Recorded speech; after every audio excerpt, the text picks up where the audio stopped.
அன்பார்ந்த சிம்மராசி அன்பர்களே, உங்களுக்கு இந்த ஐப்பசி மாசம் எப்படி இருக்குன்னு பார்க்கலாம். ராசிநாதனான சூரிய பகவான் 3ஆம் இடத்துல நீச்சம் அடைஞ்சிருக்காரு. அது கூட பரிவர்த்தனை யோகம் பெற்ற சுக்கிரன் கூட இருக்கிறாரு. புதன் கூடவும் பரிவர்த்தனை யோகம் பெற்றிருக்காரு. இங்க பார்த்தோம்னாக்க சுக்கிரன் ஆட்சி பெற்றிருக்காரு, சூரியன் நீச்சம் பெற்றிருக்காரு. இதுக்கு பேரு நீச பங்க ராஜ யோகம்னு பேரு. அப்ப என்ன சாமி, நீசமாயி போயிட்டாரு, பலம் இழந்துட்டாரு அப்படின்னீங்களே. ஆனா அது நீச பங்கம் ஆகி போயிடுச்சு. சுக்கிரனும் புதனும் பரிவர்த்தனை யோகம் பெறும்போது அங்க சுக்கிரன் ஆட்சி பெறுறாரு, சூரிய பகவான் நீச்சம் பெறுறாரு. அப்ப நீங்க எடுக்கின்ற முயற்சிகள் அத்தனையுமே ஜெயிக்குமா? ஜெயிக்கும். கடந்த காலகட்டங்கள்ல அரசுக்கும் உங்களுக்கும் இருந்த ப்ராப்ளங்கள் முடிவடக்கூடிய வாய்ப்புகள் உண்டு. வம்பு வழக்கு கோர்ட்டு பிரச்சனை அத்தனையும் அரசுக்கு எதிராகவும் உங்களுக்கும் இருந்துச்சு. அந்த பிரச்சனைகள் அத்தனையுமே தீரக்கூடிய காலகட்டங்கள் இந்த ஐப்பசி மாசம்.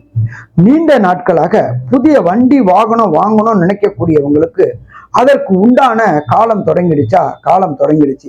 புதிய வண்டி வாகனம் வாங்கலாமா? வாங்கலாம்.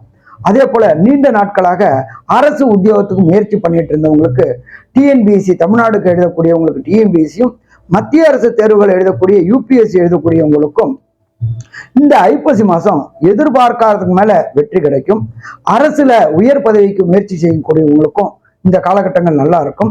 அதே போல சிம்மராசியை சேர்ந்த அரசியல்வாதிகளுக்கு இந்த காலகட்டம் ரொம்ப ஏற்றமா இருக்குமா? ஏற்றமா இருக்கும். புதிய புதிய பதவிகள் கிடைக்கக்கூடிய வாய்ப்புகள் உண்டு, பணவரவு கிடைக்கக்கூடிய வாய்ப்புகள் உண்டு, புதிய புதிய அரசு கான்ட்ராக்டுகள் கிடைக்கக்கூடிய வாய்ப்புகள் உண்டு. நீங்க இதுவரை சம்பாதிச்ச பேரும் புகழும் இந்த காலகட்டங்கள்ல உங்களுக்கு வெற்றியை கொடுக்கும். அதே போல அரசுக்கு செலுத்த வேண்டிய தொகை இருந்துச்சுனாக்க அதையும் செலுத்தக்கூடிய காலகட்டமா இருக்கும். இதை தவிர ஐஐடி, ஜேஇஇ, நீட் எழுதக்கூடிய சிம்மராசி மாணவர்களுக்கு வேண்டிய யூனிவர்சிட்டியில, வேண்டிய பல்கலைக்கழகங்கள்ல வேண்டிய கோர்ஸ் கிடைச்சும் அதுக்கு பணம் தண்ணி போல எப்படி பைப்பை திறந்தா பிசுறு இல்லாம என்ன கொட்டுதோ அது மாதிரி கிடைக்கும். மொத்தத்துல பார்த்தோம் அப்படின்னாக்க சிம்மராசி என்பவர்களுக்கு இந்த ஐப்பசி மாசம் அது அற்புதமான மாசம்னு சொல்லலாமா? அது அற்புதமான மாசம்னு சொல்லலாம். இவங்களுக்கு இந்த சிம்ம மாசம் சிம்ம ராசிக்காரங்களுக்கு ஐப்பசி மாதம் 85 விழுக்காடு நல்ல பலன் தருமா? நல்ல பலன் தரும். நன்றி, நமஸ்காரம்.